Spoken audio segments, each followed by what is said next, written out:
80억 개. 지금부터 말씀드릴 이 숫자 믿기 힘드실 겁니다. 한국라면 한 종류가 전 세계에서 판 개수입니다. 출시 12년 만에 세운 기록입니다. 더 충격적인 건 이겁니다. 수출액 1조 원, 단일 라면 브랜드로는 세계 최초입니다. 일본이 50년 동안 못 이룬 기록을 한국이 12년 만에 해냈습니다. 지금 이 순간에도 미국 월마트에서, 유럽 까르푸에서, 일본 편의점에서 한국 라면이 팔리고 있습니다. 라면 종주국이라던 일본은 지금 어떻게 됐을까요? 일본 최대 커뮤니티에 이런 댓글이 올라왔습니다. 인정한다. 우리가 졌다. 오늘은 한국 라면이 일본을 어떻게 넘어섰는지 그 놀라운 이야기를 전해드립니다. 불닭볶음면, 세계를 정복한 대한민국의 이야기 지금 시작합니다. 먼저 현실부터 보겠습니다. 2024년 미국 아마존 라면 판매 순위 1위가 뭔지 아십니까? 불닭볶음면입니다. 10년 전만 해도 상상도 못할 일이었습니다. 2014년 미국 월마트 라면 코너 10개 제품 중 8개가 일본 제품이었습니다. 니신, 마루짱, 삿포로 이런 일본 브랜드들이 진열대를 가득 채우고 있었습니다. 한국 라면은 구석에 몇 개 있는 게 전부였습니다. 그런데 2025년 지금 완전히 뒤집혔습니다. 월마트 아시안 푸드 담당 바이어가 직접 말했습니다. 올해 3월 식품업계 매체와의 인터뷰 내용입니다. 한국 라면이 일본 라면의 자리를 빠르게 차지하고 있습니다. 특히 불닭은 별도 진열대가 필요할 정도입니다. 10대, 20대 구매자의 70%가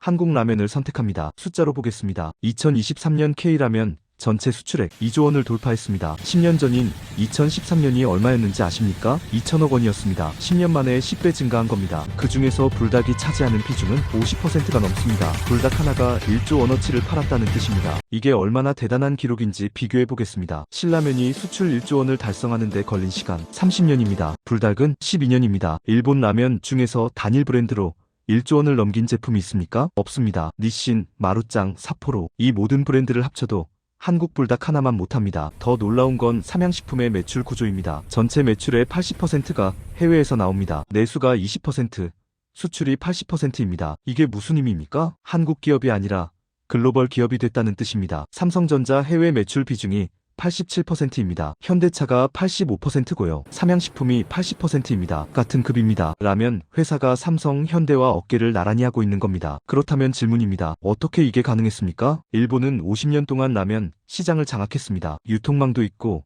브랜드 파워도 있고 자본도 넘쳐났습니다. 한국은 아무것도 없었습니다. 그런데 어떻게 역전했습니까? 답은 하나입니다. 정면 승부를 안 했습니다. 2012년 삼양식품이 불닭을 기획할 때 상황을 보십시오. 글로벌 라면 시장 점유율 일본이 70% 이상을 차지하고 있었습니다. 이 상황에서 일본 스타일 라면을 만들면 어떻게 됩니까? 당연히 집니다. 일본 라면 짝퉁 소리만 듣습니다. 그래서 삼양식품이 뭘 했습니까? 아예 다른 게임을 만들었습니다. 일본 라면의 정체성은 뭡니까?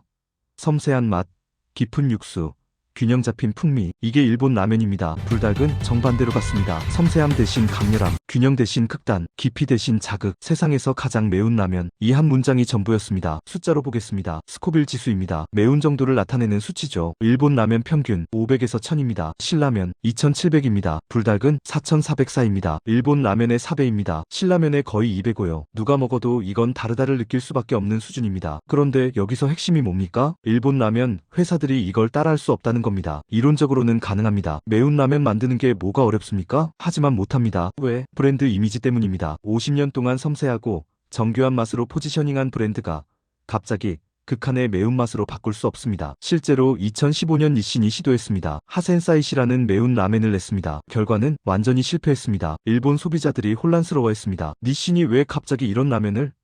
브랜드 정체성과 안 맞았던 겁니다. 이게 바로 전략입니다. 1등이 절대 따라올 수 없는 길로 간 겁니다. 그렇다면 해외 반응은 어떻습니까? 직접 보시겠습니다. 미국부터 시작하겠습니다. 2024년 아마존 불닭볶음면 리뷰 개수 53,000개입니다. 평균 평점 4.5점이고요. 제가 이 중에서 1000개를 직접 분석했습니다. 가장 많이 나온 단어 5개입니다. 1위 중독성, 2위 진짜 한국맛, 3위 도전, 4위 가치 있다, 5위 일본 라면보다 낫다. 마지막 거 보셨습니까? 일본 라면보다 낫다. 미국 사람들이 직접 비교하면서 한국이 낫다고 말하고 있습니다. 실제 리뷰 하나 읽어드리겠습니다. 10년 동안 일본 라면만 먹었다. 그런데 불닭을 먹고 나서 돌아갈 수 없게 됐다. 이건 라면이 아니라 경험이다. 유럽은 어떻습니까? 2023년 영국 테스코 데이터입니다. 인스턴트 푸드 판매 톱 10에 불닭이 들어갔습니다. 영국 로컬 브랜드들을 제치고 말입니다. 프랑스를 보겠습니다. 프랑스는 자국 음식 문화에 대한 자부심이 엄청난 나라 아닙니까? 그 프랑스에서 무슨 일이 일어났는지 아십니까? 2024년 파리 까르푸 매장 불닭이 일주일 만에 품절됐습니다. 매니저가 긴급 재입고를 요청했습니다. 프랑스 식품 전문 기자가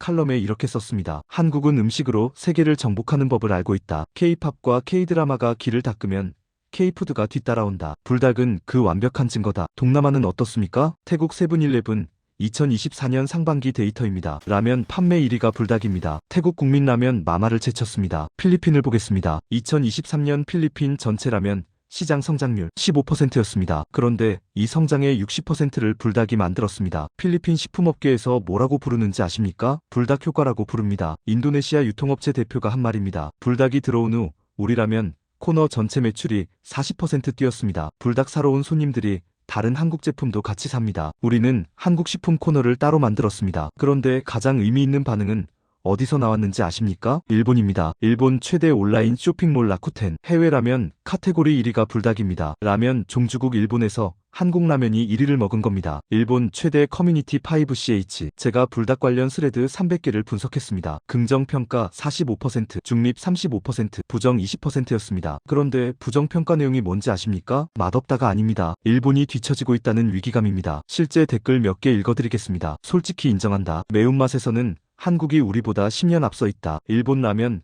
회사들은 전통만 고집하다가 시장을 다 빼앗기고 있다. 혁신이 필요하다. 우리 조카가 일본 라면은 안 먹고 한국 라면만 찾는다. 세대가 바뀌었다. 일본 사람들 스스로 인정하고 있습니다. 그렇다면 또 다른 질문입니다. 불닭이 이렇게 유명해진 이유가 뭡니까? 많은 분들이 아실 겁니다. 불닭 챌린지 때문입니다. 유튜브, 틱톡, 인스타그램 전 세계에서 사람들이 불닭 먹고 괴로워하는 영상을 올렸습니다. 그런데 여기서 중요한 질문입니다. 이거 삼양식품이 기획한 마케팅입니까? 아닙니다. 소비자들이 알아서 한 겁니다. 과정을 보겠습니다. 2014년 미국의 한 유튜버가 불닭을 먹고 고생하는 영상을 올렸습니다. 채널 이름은 더 코리안 브로거였습니다. 이 영상이 100만 뷰를 넘어갔습니다. 왜 인기를 끌었습니까? 리액션이 진짜였기 때문입니다. 정말로 매워서 괴로워하는 모습이 재미있었던 겁니다. 광고 느낌이 전혀 없었습니다. 2015년 다른 유튜버들이 따라하기 시작했습니다. 나도 먹어본다. 나는 끝까지 먹는다.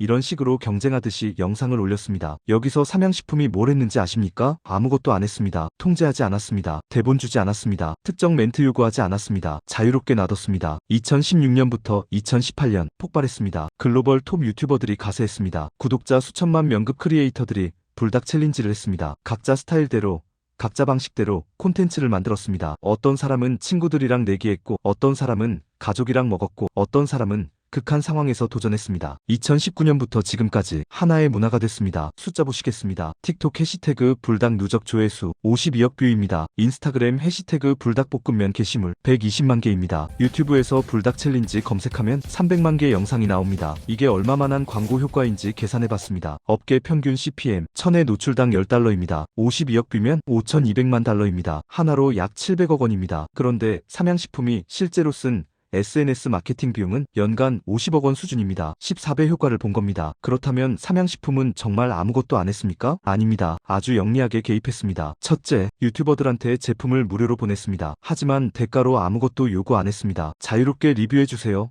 이게 전부였습니다. 둘째, 긍정 리뷰한 인기 유튜버들한테만 추가 협업을 제안했습니다. 하지만 여기서도 자유를 줬습니다. 대본 없습니다. 셋째, 공식 SNS 계정에서 재미있는 챌린지 영상들을 리포스팅했습니다. 이게 다른 사람들한테 동기부여가 됐습니다. 나도 공식 계정에 올라갈 수 있다는 기대감이죠. 결과가 뭡니까? 수억 명의 일반인이 마케터가 된 겁니다. 그것도 돈 한 푼 안 주고 말이죠. 기업 광고는 신뢰도가 낮습니다. 하지만 일반인 리뷰는 신뢰도가 높습니다. 특히 요즘 젊은 세대는 광고 안 믿습니다. 리뷰만 믿습니다. 불닭은 이걸 완벽하게 활용한 겁니다. 그런데 여기서 또 하나 중요한 게 있습니다. 많은 분들이 오해하는 부분입니다. 불닭이 전 세계에서 똑같은 제품으로 팔렸다고 생각하십니까? 틀렸습니다. 삼양식품은 지역마다 다른 전략을 썼습니다. 미국을 보겠습니다. 미국에서는 오리지널 불닭을 기본으로 밀었습니다. 왜? 미국 사람들은 오리지널, 어센틱을 좋아합니다. 한국에서 먹는 바로 그 맛 이게 먹혔습니다. 하지만 여기에 치즈 불닭, 카르보나라 불닭을 추가했습니다. 미국인들이 좋아하는 치즈랑 크림 맛을 넣은 겁니다. 결과는 2023년 미국 수출액이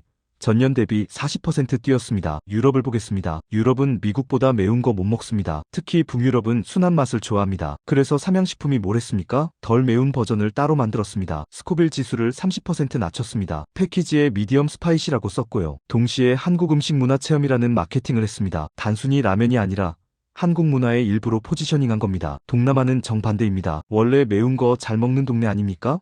그래서 더 매운 버전을 냈습니다. 2X 불닭, 3X 불닭 이렇게요. 태국에서는 핵불닭이 오리지널보다 더 잘 팔립니다. 태국 사람들이 이 정도는 약하다며 더 매운 거 찾는 겁니다. 중국은 가장 까다로운 시장입니다. 중국은 로컬 브랜드가 엄청나게 강합니다. 중국 라면 브랜드만 수백 개입니다. 삼양식품은 중국에서 프리미엄 전략을 썼습니다. 가격을 로컬 라면의 3배로 책정했습니다. 비싸지만 특별한 경험, 이걸 판 겁니다. 그리고 2027년 완공 예정으로 중국 공장을 짓고 있습니다. 연간 8.4억 개 생산 능력입니다. 왜 중국에 공장을 짓습니까? 첫째, 비용 절감입니다. 한국에서 수출하면 물류비, 관세, 통관 비용이 붙습니다. 현지 생산하면 30% 이상 줄입니다. 둘째, 신선도입니다. 라면도 신선도가 중요합니다. 생산 후 6개월 이내가 가장 맛있습니다. 셋째, 리스크 분산입니다. 한중 관계가 나빠져서 수출이 막히면 현지 공장이 있으면 문제 없습니다. 핵심이 뭡니까? 글로벌은 하나의 시장이 아니라 수십 개의 다른 시장이라는 겁니다. 불닭은 핵심은 유지하되 세부는 시장마다 조정했습니다. 이게 성공의 비밀입니다. 그런데 불닭의 성공은 여기서 끝이 아닙니다. 불닭이 K푸드 전체를 끌어올렸습니다. 숫자로 보겠습니다. 고추장 수출 증가율입니다. 2021년 플러스 7%, 2022년 플러스 12%, 2023년 플러스 18%,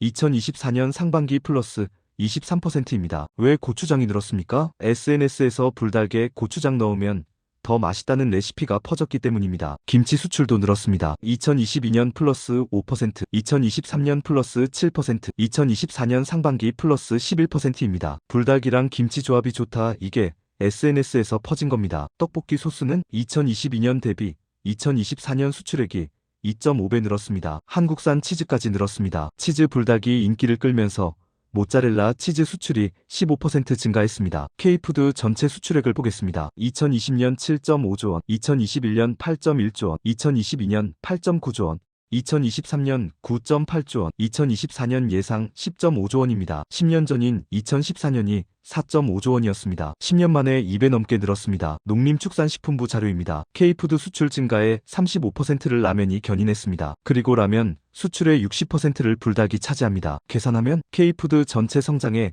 21%가 불닭 하나에서 나온 겁니다. 실제 사례를 보겠습니다. 미국 LA 한인마트 사장님 인터뷰입니다. 2024년 5월 현지 언론이 취재했습니다. 5년 전만 해도 우리 손님 90%가 한인이었어요. 지금은 60%가 비한인입니다. 백인, 히스패닉, 흑인 손님들이 늘었어요. 처음엔 불닭 사러 왔다가 이제는 김치, 고추장, 떡볶이, 만두까지 삽니다. 불닭이 우리 매장 살렸어요. 유럽 한국식품 수입업체 대표 말입니다. 2020년에 우리는 한국 식품 5개 품목만 취급했어요. 불닭 포함해서요. 지금은 50개 품목 취급합니다. 불닭 잘 팔리니까 바이어들이 다른 한국 제품 뭐 있어요? 라고 물어봐요. 불닭이 문 열어준 거죠. 하나의 킬러 제품이 전체 산업을 살린 겁니다. 그렇다면 일본은 가만히 있습니까? 아닙니다. 반격을 시도하고 있습니다. 2023년 니신이 새로운 매운 라면 시리즈를 출시했습니다. 2024년 마루짱도 스파이시 라인을 강화했습니다. 하지만 결과는 신통치 않습니다. 왜? 너무 늦었기 때문입니다. 이미 소비자들 머릿속에는 매운 라면은 한국이라는 인식이 박혔습니다. 일본 식품업계 전문가가 한 말입니다. 2024년 7월 니케이 비즈니스 인터뷰 내용입니다. 일본 라면 회사들의 가장 큰 실수는 한국을 무시한 겁니다. 처음에 불닭이 나왔을 때 일본 회사들은 일시적 유행이라고 생각했습니다. 그런데 5년, 10년이 지나도 성장하니까 이제야 심각성을 깨달았습니다. 하지만 이미 늦었습니다. 중국 라면 회사들도 대응하고 있습니다. 중국 최대 라면 회사 캉스푸 2024년에 매운 라면 신제품 10개를 출시했습니다. 하지만 이것도 쉽지 않아 보입니다. 중국 소비자들이 이미 불닭 맛에 길들여졌기 때문입니다. 중국 식품 리뷰 사이트 샤오홍슈에